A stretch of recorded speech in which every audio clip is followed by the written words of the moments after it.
Maayong adlaw na usab kanatong tanan mga kaigalaan ug mga kaigsuonan. Aniya na usab kita sa ato ang programa, ang doktrina sa Biblia. Atong topiko karon nga tun-an usa ka interesante kaayo nga topic. Ang Domingo sa bag-ong tugon. Walay lalis, walay debate sa daang tugon mahitungod sa adlaw ipapahulay. Nga mao ang ikapitong adlaw, nga mao ang Sabado. Way lalis. Apan matud pa nila sa bag-ong tugon gibag-o na, gipulihan na, gilisda na sa adlaw Domingo. Atong tan-awon, atong susihon ang mga teksto sumala sa Biblia. Ang nialay 8 ka mga teksto sa bag-ong tugon nga naghisgot sa adlaw Domingo. Atong tan-awon, isa-isahon tanig tan-aw kung kining mga teksto ha naghisgot ba nga ang Domingo puli na sa Sabado ingon nga adlawng papahulay. Ang atong gamiton nga Biblia kining gikan sa Bible Society nga naay imprimator nga si Julio R. Cardinal Rosales, Archbishop of Cebu, July 16, 1972. Unya diri sa ibabaw na ingon diri nihil obstat Father Cesar G. Alcosiba, Censor Diputatos. Kini nga Bible. Kini atong gamiton nga Biblia kay ang ilang paghubad sa unang adlaw sa simana ilag yung giklaro nga adlaw Domingo. Kay ang ubang mga hinubaran sa Biblia, ang Domingo gitawag nilang unang adlaw sa simana. Kay mao man gani unang adlaw sa simana. Tan-aw nimo na sa kalendaryo, tan-aw nimo sa diksyonaryo. Sunday is the first day of the week. Saturday is the 7th day of the week. Pero kini nga Bible, ilang gihubad nga ang unang adlaw sa simana Domingo. So ganahan ko ani nga hubad. Kini atong tun-an karon. Atong tan-awon ang 8 ka mga teksto sa Biblia nga naghisgot sa adlaw Domingo. Atong tan-awon kung tinuod ba nga ang adlaw Domingo puli na sa adlaw Sabado ingon nga adlaw ipapahulay. Unang teksto mga higala. Mateo 28 bersikulo 1. Atong tan-awon, yara, basahon. Tapos sa adlaw nga igpapahulay sa pagbanag-banag na sa buntag sa adlaw Domingo, si Maria Magdalena ug ang laing Maria nangadto aron sa pagtan-aw sa lubnganan. Wa mag-ingon nga ang adlaw Domingo puli na sa adlaw igpapahulay. Nagsulti lang siya na si Maria Magdalena sayo sa buntag sa adlaw Domingo ni adtos lubnganan. Mao ra giingon sa teksto. Muna unang teksto, wala mag-ingon nga ang Domingo puli na sa Sabado ingon nga adlaw ipapahulay. Ikaduhang teksto, higala. Marcos 16:1 ug 2. Akong basahon. Sa paglabay sa adlawng igpapahulay, namalit og mga pahumot si Maria Magdalena, si Maria nga inahan ni Santiago ug si Salome aron idihog sa lawas ni Hesus. Ug sayo kaayo sa Domingo sa buntag, sa misubang na ang adlaw, miadto sila sa lubnganan. Igo lang ang teksto nag-ingon nga sila nangadto sa sayong buntag sa Domingo sa lubnganan. Wala mag-ingon nga ang Domingo puli na sa adlaw igpapahulay nga mao ang Sabado. Ikatulong teksto atong tan-awon. Sa diri sa Marcos, mao gyapon nga kapitulo, Marcos 16:9. Atong tan-awon. Human mabanhaw si Hesus sa unang adlaw sa simana nga mao ang Domingo, mipakita siya sa pag-una kang Maria Magdalena, ang babae nga gihinluan niya og 7 kayawa. Igo lang ng hisgot nga sa adlaw Domingo, sa sayong buntag sa Domingo, pagkabanhaw ni Ginoong Hesus, miadto siya nagpakita kang Maria Magdalena. Wala mag-ingon nga tungod kay si Kristo nagpakita kang Maria Magdalena sa sayong buntag sa Domingo, nga ang Domingo puli na nga adlaw ipapahulay sa Sabado. Wala. Ikaupat nga teksto, higala. Lucas 24, versikulo 1. Atong tanawon. Nag-ingon din Sayo kaayo pagka-Domingo sa buntag, miadto sa lubnganan ang mga babay, dala ang mga pahumot nga ilang giandam. Maura. Wala mag-ingon dinhi nga tungod kay nangadto sila sa lubnganan nga nagdala sa pahumot nga ilang giandam nga sa sayo sa adlaw, sa sayo sa buntag sa adlaw Domingo, nga ang Domingo puli na. Sa Sabado ingon nga adlaw ipapahulay, wala mag-ingon ang Biblia. Wala mag-ingon. Ikalimata nga teksto. Juan 20 versikulo 1. Atong basahon. Sayo sa Domingo sa buntag, samtang ngit-ngit pa, si Maria Magdalena miadto sa lubnganan og nakita niya ang bato na ligid na gikan sa bakba sa lubnganan. Wa mag-ingon nga tungod kay ang bato na ligid na sa sayong buntag sa adlaw Domingo, ang Domingo puli na nga ipapahulay puli sa Sabado. Wa mag-ingon ang tekstos Biblia. Ilista din ninyo ni mga tekstuha, mga higala o mga igsuon aron inyo ning masubli og tuon para matun-an po ninyo. Karon, ikaunom ta nga teksto sa bagong tugon nga naghisgot sa adlaw Domingo. Basin mauna niya nga mga teksto ng tan-awon. Juan 20 versikulo 19. Nag-ingon. Sa pagkagabi na ni adtong Domingo, nagtigom ang mga tinun-an sulod sa lawak o gitrangkahan nila ang pultahan kay nahadlok man sila sa kadagkuan sa mga Hudiyo. Og unya mitungha si Jesus mibarog sa taliwala nila og miingon, ang kalinaw magauban kaninyo.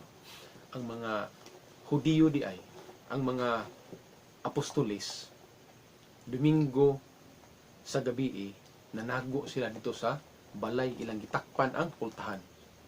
Ngano? Nahadlok sila sa mga Hudiyo. Mahadlok sila, ma-identify sila nga sila da ito ang membro sa mga apostolis ni Ginoong Hesus. Kasi Ginoong Hesus gilansang biya, gipatay biya nila. Hadlok sila isunod mo tong nanago sila sa adlaw Domingo. Wala mag-ingon nga tungod kay nanago ang mga apostolis sa adlaw Domingo kay nahadlok sa mga Hudiyo, ang Domingo puli na nga adlaw ipapahulay, puli sa Sabado, wala. Wa mag-ingon. Karon, ikapito na ta nga teksto nga naghisgot sa adlaw Domingo. 1 Korinto 1 Korinto 16, 1 ug 2 atong tan-awon. 1 Korinto 16, 1 ug 2. Atong basahon. Mahitungod sa kwarta nga ihinabang sa katawhan sa Dios didto sa Hudiya, buhatan ninyo ang akong giingon sa mga kaiglesiyahan sa Galacia. Sa unang adlaw sa matag semana nga maong Domingo, ang matag usa kaninyo kinahanglan magahin og kwarta sumala sa inyong kinitaan og tigumon kini aron maandam na inig-anha ko. Kini nga teksto si Pablo nag-ingon didto sa iglesiyahan sa Galacia nga mag-amot mo, andamon ninyo yung amot sa adlaw Domingo. Kay aron nig-agi nako, hapito na lang nako. Kay tinggutom ni panahon sa Israel, sa Jerusalem, aron ilang ihinabang dito ang kwarta. Wa mag-ingon nga tungod kay nag-amot sila sa adlaw Domingo, ang Domingo nahimo ng adlaw ipapahulay nga puli sa Sabado. Wa mag-ingon ang teksto. Katapusang teksto, ikawalo nga teksto. Buhat 20, City og 8. Atong tan-awon. Nag-ingon. Pagka Sabado sa gabi Sabado sa gabi kanang Sabado sa gabi ang kultura ana sa mga Hudiyo Domingo na. Kaya ang ilang pagbantay sa adlaw, sunset to sunset. Anang Biyernes sa sunset, Sabado na na. Pagka Sabado sa gabi, pag sunset sa Sabado, Domingo na na.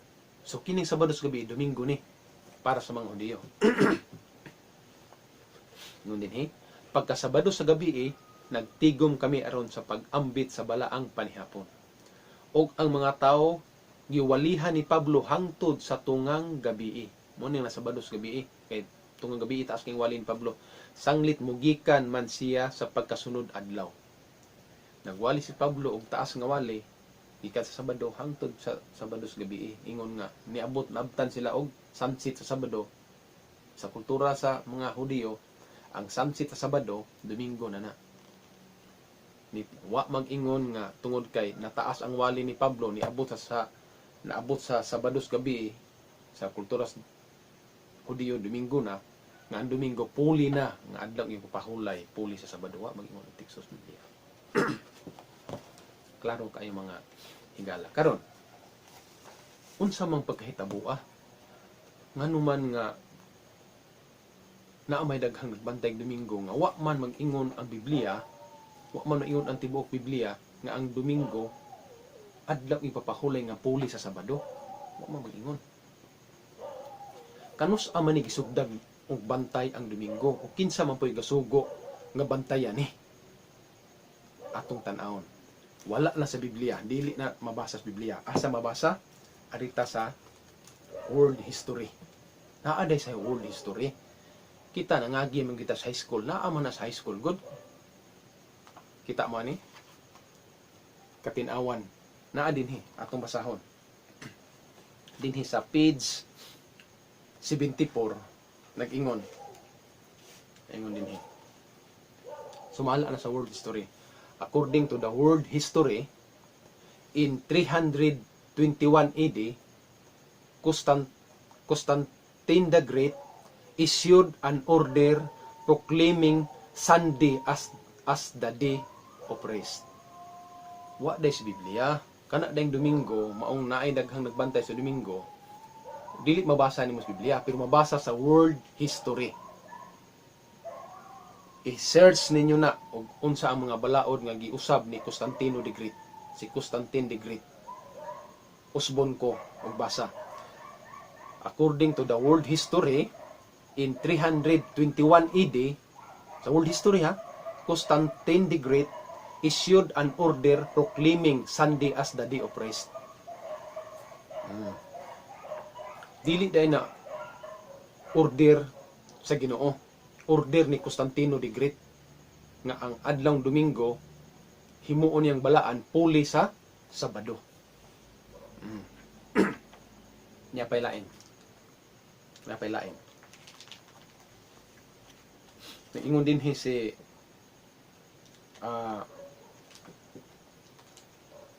Cardinal Gibbon na sa iyang question and answer. Naingon siya,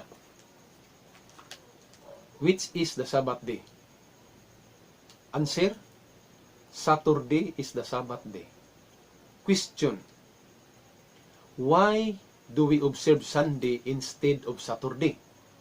Answer, we observe Sunday instead of Saturday because the Catholic Church in the Council of Laodicea, AD 336, transferred the solemnity from Saturday to Sunday. Unsa nga libro? Peter German, The Convert's Catechism of Catholic Doctrine, 2nd edition, 1910, page 50. I-search ninyo ni mga higala sa Google. Di naman lisod karon mag-research ka. Sayo naman lang kayo. Itoplok lang nimo sa Google. I-search nimo ni kini nga libro kini akong giingon. Makita ninyo. So ang pagkabalaan ang pag-usab day sa pagkabalaan sa Sabado ngadto sa Domingo dili mabasa sa Biblia pero mabasa sa world history ug sa church history. Niya pa higala atong basahon. Ingon siya dinhi. The Catholic Mirror, September 23, 1893. Unsa ingon sa mong libro sa church history ng libro, the Catholic Church for over 1,000 years before the existence of the Protestant, by virtue of her divine mission, changed the day from Saturday to Sunday. Unsa nga libro? I-search ha. The Catholic Mirror, September 23, 1893. Naadi ay ang order nga balaanon ang adlawng Sabado, ang adlawng Domingo puli sa Sabado, dili day mapamatud-an sa Biblia. Pero mapamatud-an sa world history. Kinsay gausab? Si Constantino the Great, nga emperador sa Roma. Naman history. Sa paydugang nila, ilang i-challenge niya dinhi. Ingon sila sa libro nga T. Enright, CSSR in a lecture at Hartford, Kansas, February 1884. Unsay giingon? Niya higala. Sila giingon ha. I have repeatedly offered $1,000 to anyone who can prove to me from the Bible alone that I am bound to keep Sunday holy. There is no such law in the Bible. Wa gyud na sa balaod sa Biblia nga ang Domingo balaan. It is a law of the Holy Catholic Church alone. The Bible says, remember the Sabbath day to keep it holy. The Catholic Church says, no, by my divine power I abolish the Sabbath day and I command you to keep holy the first day of the week. And lo, the entire civilized world bows down in a reverent obedience to the command of the Holy Catholic Church. Unsa nga libro, akong sumugbasa, T. Enright, CSSR, in a lecture at Hartford, Kansas, February 1884. Niya pahigala. Niya palaing libro. I-search gininyo, The Feet of Our Father, page 111. Unsa iyang giingon? Ingon siya. You may read the Bible from Genesis to Revelation, and you will not find a single line authorizing the sanctification of Sunday. Wow.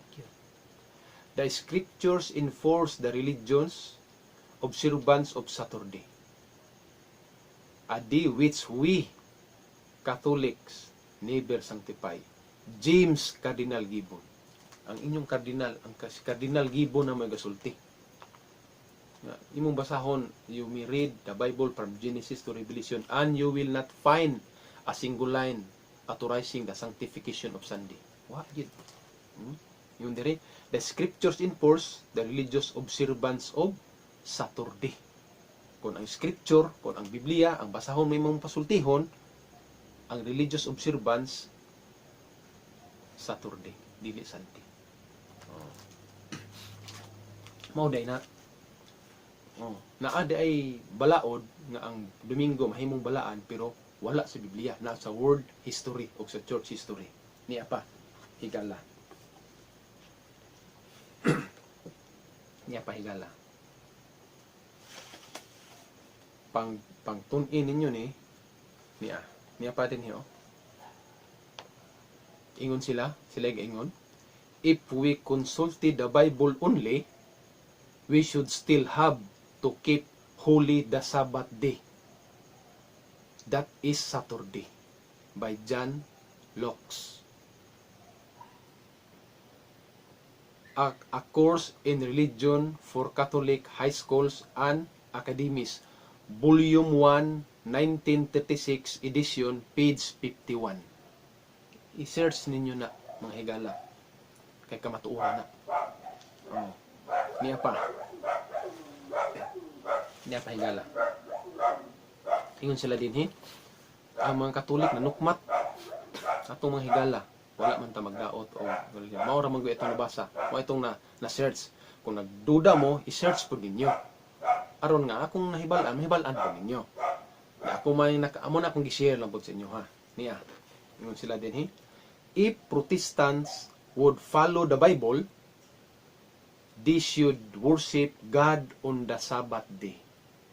In keeping Sunday, they are following a law of the Catholic Church. Kisa gaingon, si Albert Smith, Chancellor of the Archdiocese of Baltimore, replying for the Cardinal in a letter on February 10, 1920. Niya pa higala. Niya pa igso. Mga kay ngalaning mga igsoon. Kini, doktrina Kristiyana. Niya dinhi. Niya ang mga, mao din gibalaan ang adlawng Domingo. Dili mapamatud-an sa Biblia, pero mabasa sa world history o sa mga basahon sa dakong simbahan. Niya. Sa page 10 sa doktrina Kristiyana, page 10 atong tan-awon, 10, 11 o 46 atong tan-awon sa page 10 nag-ingon dinhi. Pagasantuson mo ang Domingo o pista iglilihi. Naay mabasa nga santuson mo ang adlawng Domingo o pista iglilihi. Wala sa Biblia. Naa sa basahon lang sa simbahan. Page 11 nag-ingon diri. Ang pagsimba sa misa sa Domingo o pista nga iglilihi. So naa di ay nga magsimba sa adlawng Domingo o sa pista iglilihi, wala sa Biblia. Naa ni doktrina Kristiyana.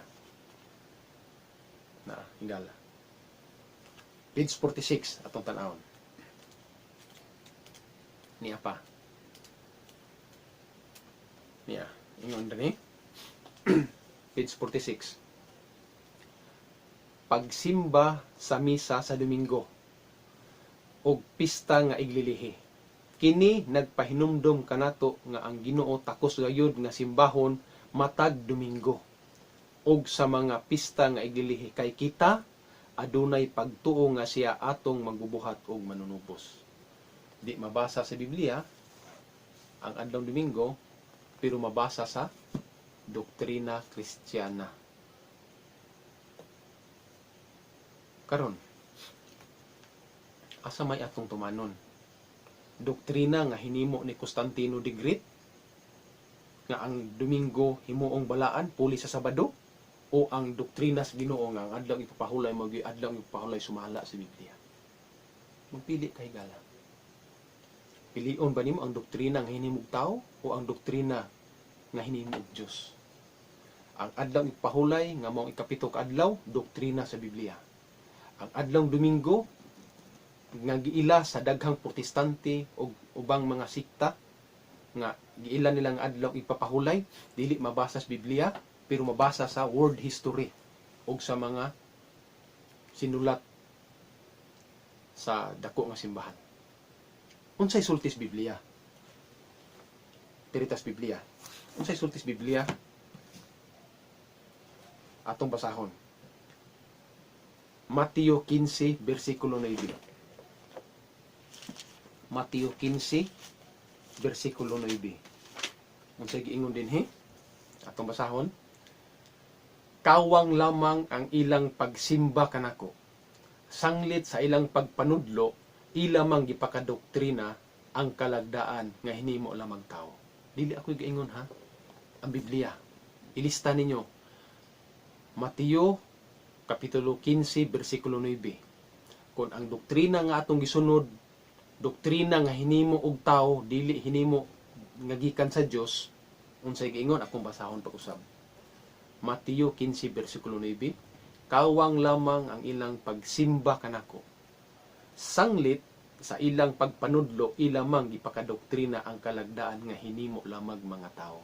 Kung ang doktrina dayon nga atong gisunod, hinimo lang og tao, kay ang Domingo hinimo ra man ni Constantino the Great, gisagop sa dakong iglesia, gisagop pug sa mga protestante karon sa kalibutan nga wa pa mahibalos history, mao na nahimong kawang. Dili ako gaingon ang Biblia. Dili ako nga sinultihan gikan sa Biblia. Muna nga sa Proverbio 16:25 niya Proverbio 16:25 nag-ingon higala. Di biya po nato kay seryoso biya po na sila sa ilahang gituhuan.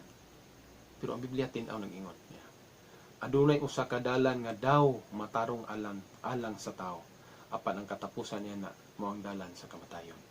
Nga naman nagtuot ang insakto nasubay sa Biblia pero hinimo dahil siya doktrina siyang hinimong tao. Katapusan unsay sulti ni Apostol Pedro? Buhat 5:29 atong tan-awon unsay sulti ni Pedro. Kung moabot ang panahon nga magpili ka sa doktrina sa tao o doktrina sa Dios, asa maimuhang tumanon? Unsay sulti ni Pedro? Buhat 5:29. Ilista ninyo mga higala niya. Apan si Pedro ug ang mga apostolis mitubag nga nag-ingon, kinahanglan mo'y among unahon pagsugot ang Dios inay ang tao.